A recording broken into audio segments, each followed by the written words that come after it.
Bueno, vamos a empezar. Em, a ver, estoy tratando de agarrar mejor la señal.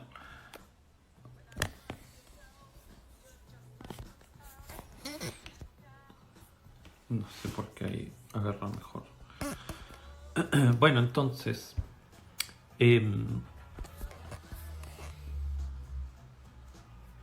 quedamos acá en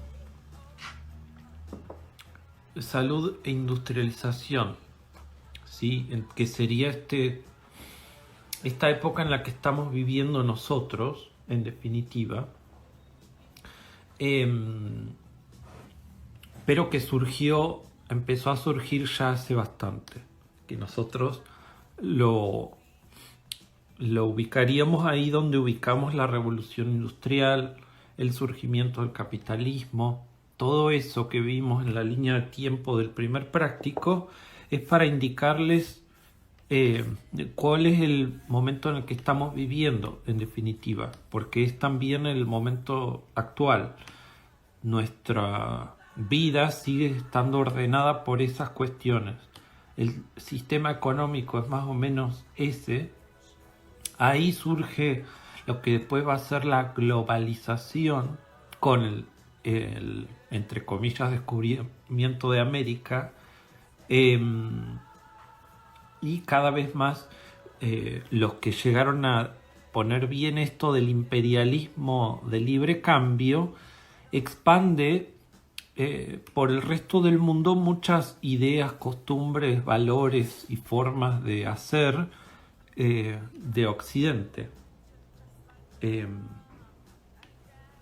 Entonces digamos que todo el mundo más o menos empieza a compartir una misma forma de vivir, parecido, con sus diferencias, ¿no? Pero económicamente todos los países actualmente, mal que mal, participan del sistema capitalista, por ejemplo. Y dependen en gran medida de la industrialización. Para nosotros, por ejemplo, el grave problema que tenemos ahora en estas circunstancias es que para comer necesitamos ir a un negocio para comprar comida. Hace 100 años la gente todavía cultivaba su propia comida y con eso más o menos sobrevivía. Hoy nadie tiene gallinas en el patio, por ejemplo. O por lo menos yo no he visto en Comodoro nadie que tenga. Y si hay, debe ser muy poca gente. Entonces, si quiero huevos, si quiero pollo, tengo que ir al mercado. Bien,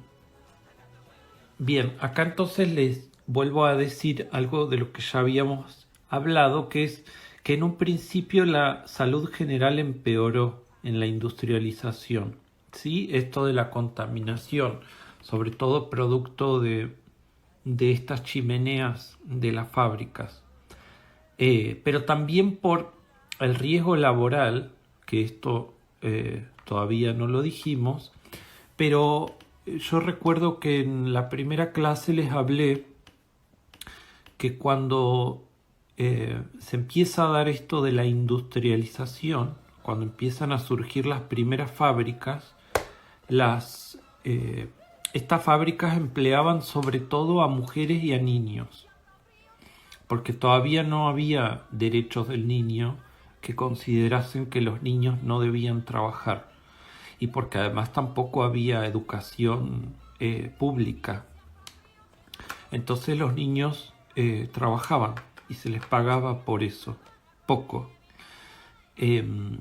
Entonces los primeros obreros industriales fueron los niños y las mujeres. Y eran sometidos a largas jornadas de trabajo, al peligro de accidentarse con esas máquinas nuevas que había, y por supuesto no había obra social, no había sindicatos, no había licencias, era todo muy riesgoso. También si estaban expuestos a algún químico, algún vapor de lo que sea, no había mucha información sobre nada. Entonces mucha gente se enfermaba y ni siquiera se sabía que era por trabajar en esas condiciones. Y después les digo esto del hacinamiento que ya les dije, ¿no? La industrialización hace que se aglomere mucha gente en un mismo espacio, en una gran ciudad, y ese aglomeramiento repentino hace que no haya suficientes viviendas, básicamente. Y por ejemplo, ahí está esto de que en Buenos Aires, a fines del siglo XIX, como les digo, cuando Buenos Aires empieza a industrializarse recién, está esto de las casas chorizo, no sé si escucharon alguna vez, que son casas que en realidad son, si uno observa la planta de la casa, es una casa amplia con habitaciones que están una al lado de la otra. ¿Sí? Por eso se dice chorizo, porque es como una fila de habitaciones. Y lo que se hacía, y la habitación final era una cocina-comedor. Lo que se hacía era alquilar independientemente esas habitaciones. Por ejemplo, si tenía 3 habitaciones, alquilar 2. Yo, que soy el dueño de la casa, alquilo 2 de esas habitaciones y entonces una familia completa de por lo menos 4 o 5 personas vivían todos en la misma habitación, ¿sí? Entonces eso produce el hacinamiento, que el hacinamiento trae muchos problemas de salud. Ahora termino esta diapositiva y los leo. A partir de mediados del siglo XIX hay un gran avance en la medicina científica, ¿sí? Que es esto que les estaba diciendo, la medicina moderna es sinónimo de la medicina científica. Porque hay avances en la cirugía, que es una novedad bastante importante, la posibilidad de intervenir cortando el cuerpo sin que la persona muera por cortarse, ¿sí? Piensen en esa cosa tan para nosotros normal y natural como una cirugía, pero que llevó un tiempo desarrollarse. Surge esto del higienismo, que también lo hablamos un poco. Surgen ideas, estos médicos nuevos, médicos modernos, científicos, empiezan a tener peso en las decisiones políticas, ¿sí? No es que tal vez ninguno llegue a presidente, pero sí van a ser funcionarios de gobierno, que le van a sugerir a los gobernantes que hay que tomar ciertas medidas para prevenir enfermedades, que hay que empezar a educar al pueblo en el cuidado de su cuerpo y de su salud. De ahí surge la costumbre de lavarse las manos, de tener un sistema de cloacas adecuado, que funcione bien, que no estén expuestas las aguas servidas, sino que vayan por cañerías con las que no sea necesario tener contacto. De hecho, esta cuestión de que haya baños públicos, por ejemplo, en Comodoro específicamente, lo que ahora es el museo histórico que está ahí cuando está por terminar la Rivadavia, antes de la catedral.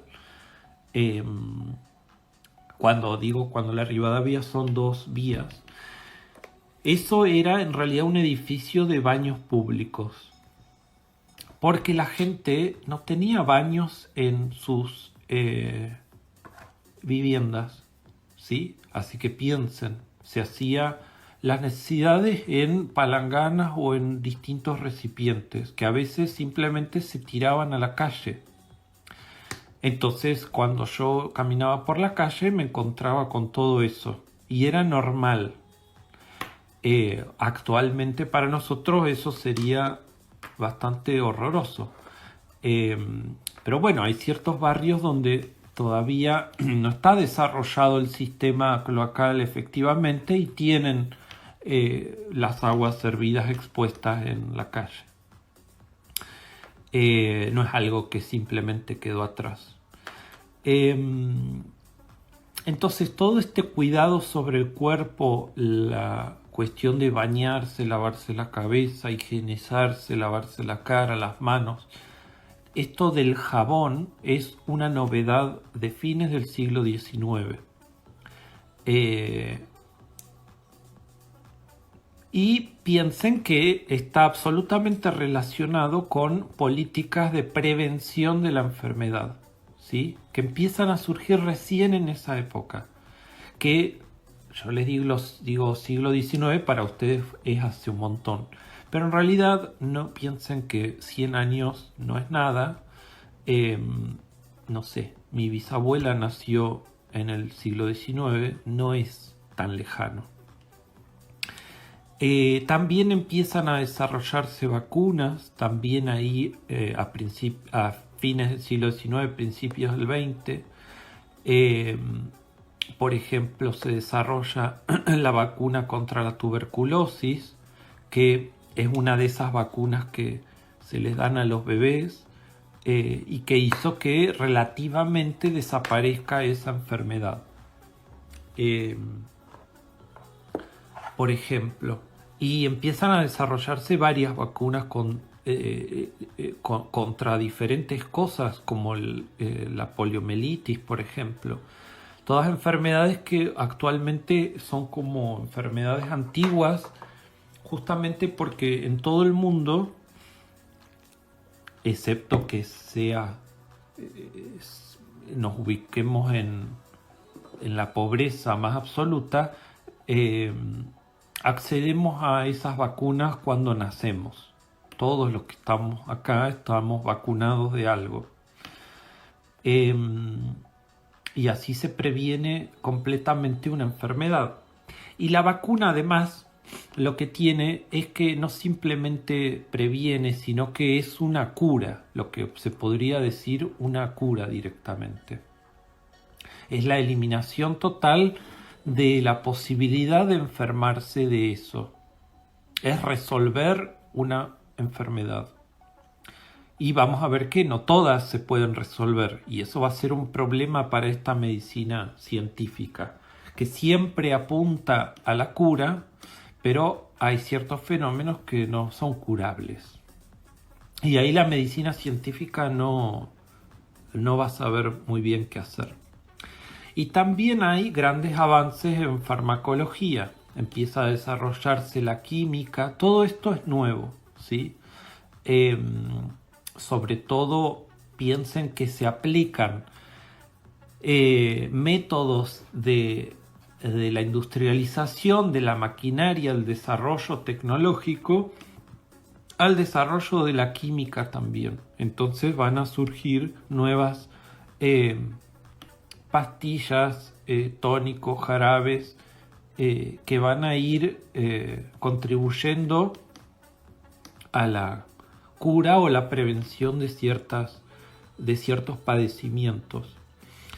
Y este modelo, les pongo ahí abajo, se expande desde Occidente, porque tiene su epicentro la medicina científica en Occidente, que básicamente sería todo lo que no es Oriente.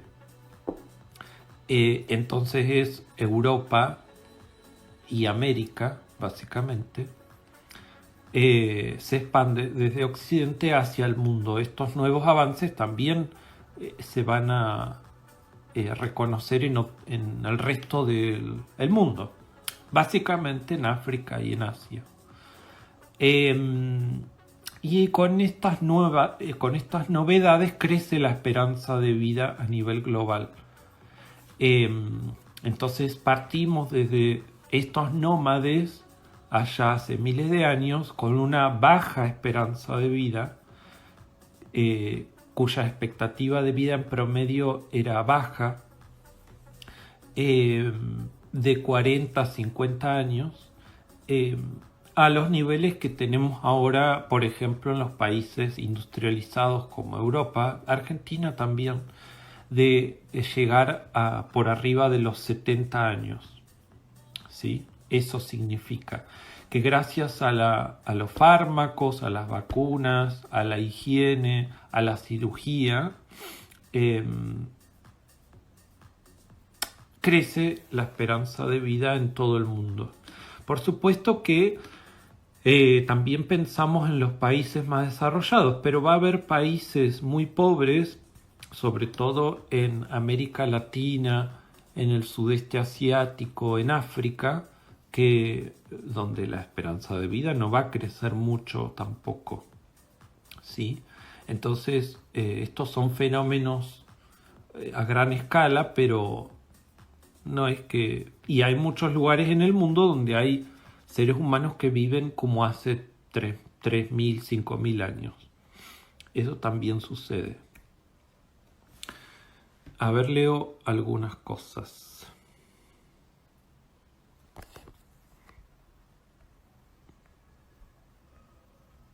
A ver.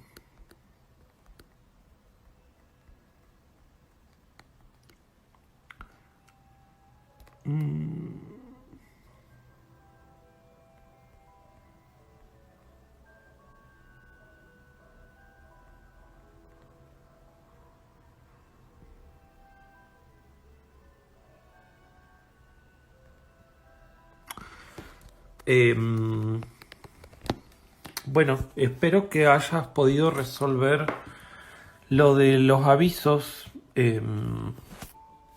No sé, se supone que está ahí el aviso. A ver, me fijo por las dudas. Entonces, en sociología, en avisos, me refiero a la bibliografía, ¿sí? Este sería el último aviso y ahí les puse cuál es la bibliografía. Se supone que tienen que recibir un correo electrónico todos los que estén inscriptos en el aula virtual. ¿Qué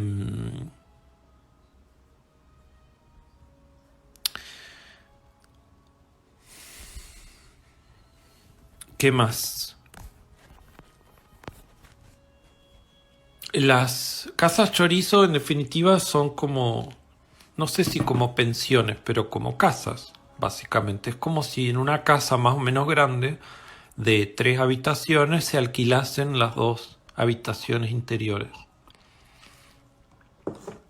Claro, a algunos les puede aparecer en el correo no deseado por primera vez. Después ustedes ahí pueden poner que es un correo deseado y ahí les cambia, les va a aparecer en la bandeja de entrada común.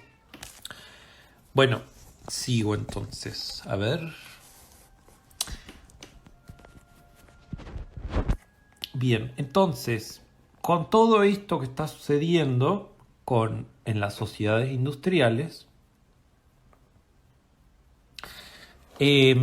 empieza a desarrollarse lo que llamamos sistemas sanitarios públicos o sistemas de salud, ¿sí? Lo que decimos, lo que le estuvimos llamando sistema de salud sería un poco esto, que también lo podemos llamar sistema sanitario público. Lo que pasa es que con el neoliberalismo van a surgir instituciones privadas de salud. Entonces ya van a dejar de ser absolutamente públicos. Pero todavía hay, por supuesto, instituciones públicas.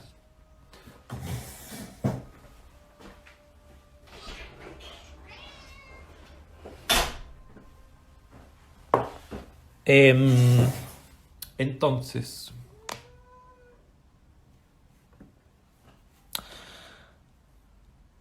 lo que empieza a darse, acá les pongo en el siglo XX, ¿sí? Con mayor fuerza, porque en realidad en algunos países esto ya surge a fines del siglo XIX, en realidad. Pero en muchas partes del mundo en el siglo XX sí o sí empieza a darse esto. Eh, Cuando hablábamos de los países socialistas en clases pasadas, son países que, por lo menos en un principio, y ahí me refiero a la Unión Soviética, a China, a Cuba, le van a dar mucha importancia a los derechos en salud. ¿Sí? Eso va a ser muy importante, que haya un acceso igualitario a la salud. Y eso se constata en todos estos países que les digo.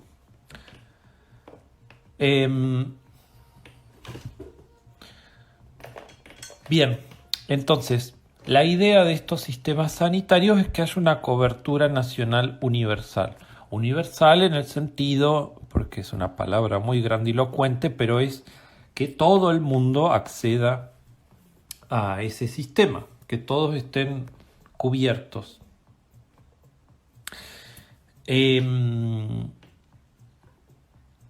Básicamente, sí, esto de que sea público, gratuito, y que cubra a todo el mundo, que llegue a todo el mundo. Porque también piensen en nuestro país, que es bastante grande y que nosotros, por ejemplo, estamos en un sector como bastante alejados del centro de este país. Entonces, hay lugares que quedan alejados del centro y quedan sin cobertura. Por más que supuestamente ese país tenga un sistema público, universal, gratuito, si no hay edificios acá de salud, quedamos afuera.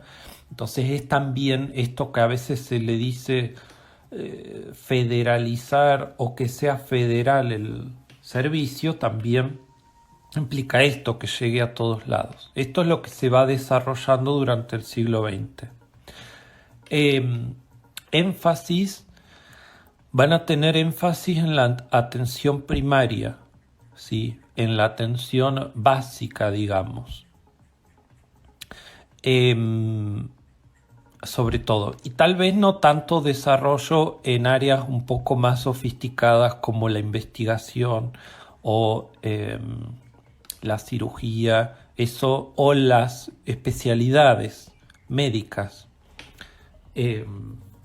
Lo que se va a procurar es que haya, por ejemplo, una sala de emergencias en todos lados, que haya una sala donde yo pueda ir con un problema por lo menos inmediato.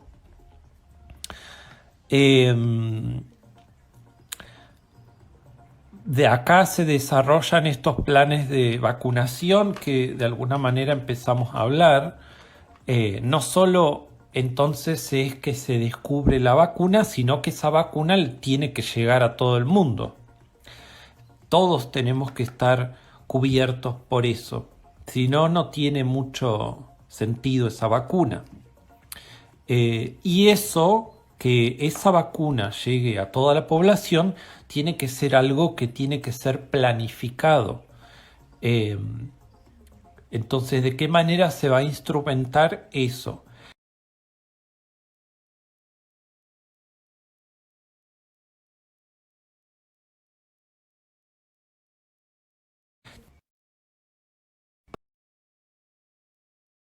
Perdón, porque ahí me dijo que me estoy quedando sin batería, ahí lo conecto. No pasa nada.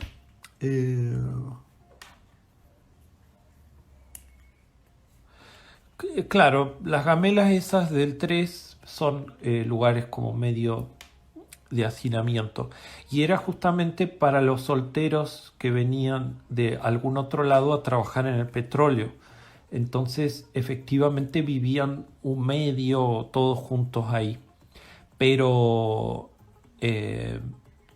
ni bien esas personas conseguían una pareja, la empresa les daba una casa con comodidades y todo. Así que en realidad en Comodoro no hubo ese problema, por lo menos no una vez que se empezó a desarrollar el petróleo. Porque además Comodoro nunca llegó a ser una gran ciudad, incluso hasta el día de hoy es bastante grande en la Patagonia, pero no es una gran ciudad. Bien, entonces estamos con esto de los planes de vacunación.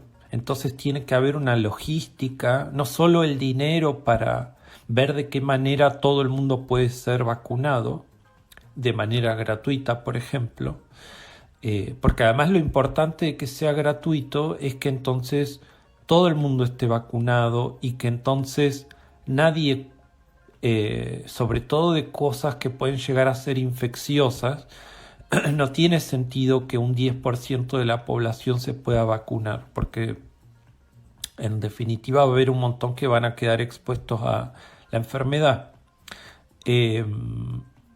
Y como les digo, empieza a desarrollarse la idea de que esto de la salud tiene que ser un derecho de todos